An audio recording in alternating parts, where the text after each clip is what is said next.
ఇంతకుముందు మన విషయ గారు చెప్పింది మొదటి అంతస్తులో పై అంతస్తులో ఆ పై అంతస్తులో కూడా ఆడబిడ్డలు ఉన్నారు. వాళ్ళందరికీ ముందుగా హృదయపూర్వకంగా నమస్కారాలు.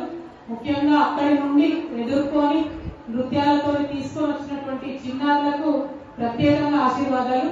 వాళ్ళ పేరెంట్స్ ధన్యవాదాలు. ఎందుకంటే వాళ్ళని ఒక వారం నుండి పాపం ప్రాక్టీస్ చేయించి వాళ్ళ ఎగుడు దిగుడు రోడ్డు మీద కూడా భరతనాట్యం చేసుకుంటూ మరి స్వాగతం పలికినందుకు వారికి వారు తీసుకున్న శ్రమకు ప్రత్యేకంగా ధన్యవాదాలు. ఇప్పటి వరకు అందరూ మాట్లాడుతూ నేను కానీ వసంత కానీ ఏదో పెద్ద ఘనకార్యం సాధించినట్టుగా చెప్పడం నాకు నిజంగా చిన్నతనమే. ఎందుకంటే అమ్మకు ఎంత చేయాలన్నా అమ్మ చేపించుకుంటది, ఎంత చేపించుకుంటే అంత చేయాల్సినటువంటి సందర్భం. కాబట్టి మేము చేసేటటువంటి స్థాయిలో అమ్మ మమ్మల్ని ఉంచినందుకు అమ్మకు శతకోటి ప్రణామాలు తెలియజేస్తా ఉన్నాము. అదేవిధంగా వస్తుంటే రోడ్డు చూసినాం.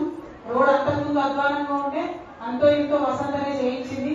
మరి ఆ రోడ్డు ఇంకా కొంచెం పెంచుకోవాలి. ఎందుకంటే ఇప్పుడున్న రోడ్ ఇట్లానే వెహికల్స్ వస్తూ పోతుంటే బ్రేక్ అయ్యేటటువంటి పరిస్థితి కనబడ్డది. ఖచ్చితంగా రోడ్డు కొద్దిగా పెంచుకొని సేఫ్ ఉండేటట్టు చేయాలనేటటువంటి సంకల్పం కూడా ఇక్కడికి వచ్చినప్పుడు తీసుకుంటూ వచ్చినాం. అట్లానే ఈ గుడి మన జగిత్యాలనే కాదు మన మొత్తం భారతదేశంలోనే అద్భుతంగా ప్రతి ఒక్కరు గుర్తు చేసుకునే స్థాయిలోకి వచ్చే విధంగా ప్రయత్నం చేద్దాం. వేరే చెప్పినట్టు హార్డ్వేరే మనం ఇవ్వగలుగుతాం, గుడి ఇవ్వగలుగుతాము, దానికి సంబంధించినటువంటి వసతులు క్రియేట్ చేయగలుగుతాం. కానీ ఆ సాఫ్ట్వేర్ ఆ సాఫ్ట్ పవర్ అమ్మకు వచ్చేటటువంటి ఆ శక్తి ఆకర్షణ అంతా కూడా మీరందరూ చేసేటటువంటి మీరందరూ చెప్పేటటువంటి అమ్మ నామంలో ఉంటుంది. కాబట్టి మీరు ప్రతినిత్యం భక్తజనం అంతా కూడా మరి ఖచ్చితంగా అన్ని కార్యక్రమాలు పూజలు భక్తి శ్రద్ధలతో చేసే విధంగా చేయాలని చెప్పి మనస్ఫూర్తిగా కోరుకుంటూ మరి ఈ సందర్భమే కాదు ఎప్పుడైనా సరే ఆడపిల్లలు కలిస్తే మంచిగా అనిపిస్తుంది. ఇది వేల మందిని కలిస్తే ఇంకా మంచిగా అనిపిస్తుంది.